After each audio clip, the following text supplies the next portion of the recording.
Hello, this is my 1986 Mercury Grand Marquis, and we're going to do a test drive here. I'll just do a short walk around here, just a brief one, because I have a previous video on this car that went over a lot more of the options and features.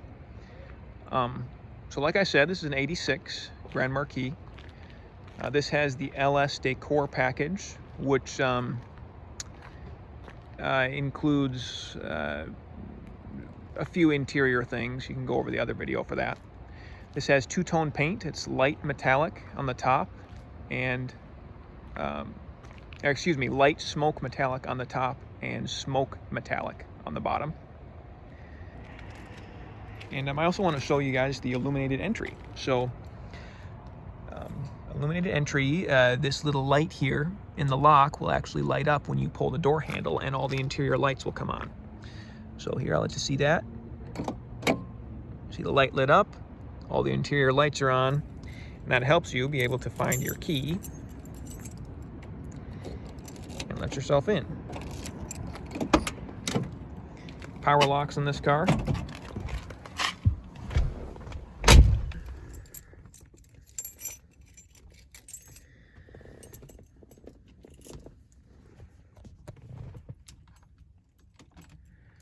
And we'll fire it up. Oh, excuse me. Let's turn that heat off there.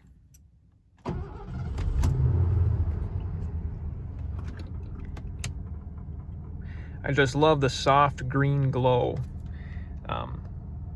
this car has of the instrument cluster there.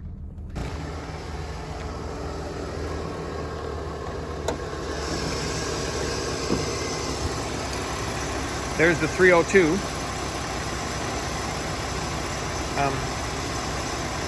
Runs smooth, very quiet. A little shot of the car with the lights on, or parking lights, excuse me. And we'll show you the exhaust here quickly.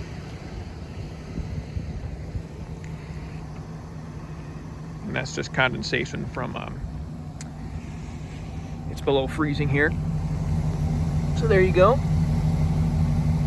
Pretty quiet car, as you can see.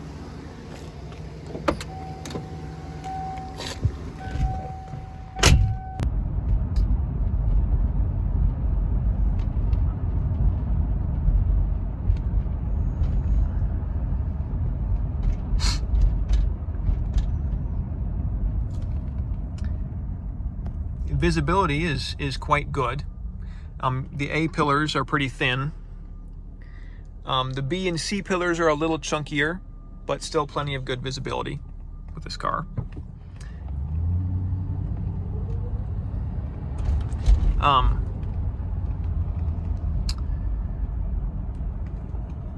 I drive this car quite a bit. I've put about 10,000 miles on it in 3-ish years of ownership. Ooh, a little foggy here by the river.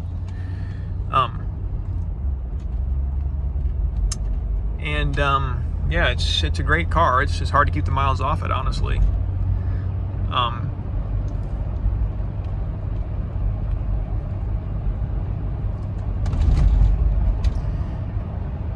As far as the overall driving experience, it's quite smooth, it's quiet, it's comfortable. There's a lot of room inside this car, a spacious cabin. If you're familiar with Ford products, or even, just any American-made full-size sedan from the 1970s, those cars, like the Lincoln Town Car of the 70s, the Lincoln Mark V, the Marquis Bromes of the late 70s, you really have a ultra smooth magic carpet floaty boat wallowy kind of ride, and you don't have that same sort of ride quality with this car. Not that it's not a smooth ride. I don't want you to take it the wrong way. It's quite smooth, but it's not quite as isolating from the outside world as those cars are. The the Lincoln Town Cars of this era, this exact same year, actually had a little bit longer wheelbase. And I had an 86 Town Car, and I do feel that those rode a little bit smoother than the shorter wheelbase Crown Victoria and Grand Marquis.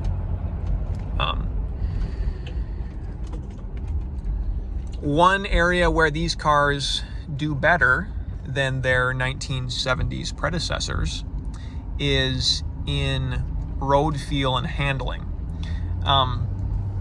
The steering on these cars is a little stiffer, so not that it's, difficult to turn the steering wheel at all, but the 1970s cars, you have that super over boosted ooey gooey steering where you flick the wheel with your pinky.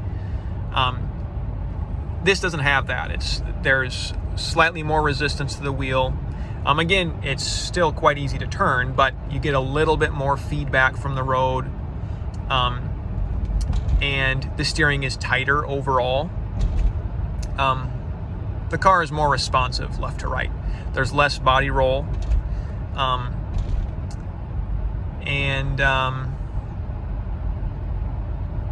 Yeah, so from that standpoint, handling-wise, I would say that these cars do better than the 1970s cars. And I'm comparing it mostly to a Mark V. I used to own a 79 Lincoln Mark V.